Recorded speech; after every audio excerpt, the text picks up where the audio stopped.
minha, katika miezi mitukufu hiyo, katika miezi 12 ipo miezi minne mitukufu. Arba'atul hurum, ipo miezi minne mitukufu. Wa kwanza ni huu mfungo pili, wa pili unakuja mfungo tatu, wa tatu unakuja Muharram ama mfungo 4, wa 4 unakuja ni Rajab.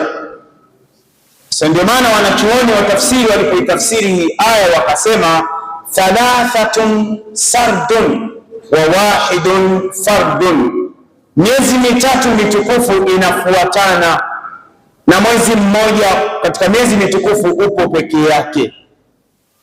Waislamu wenzangu, na kuombeni na kubembelezeni na kusisitizeni na kuhamasisheni katika miezi hii mitukufu tulionayo inayofuatana, tujitahidi kuwa karibu na Allah, tufanye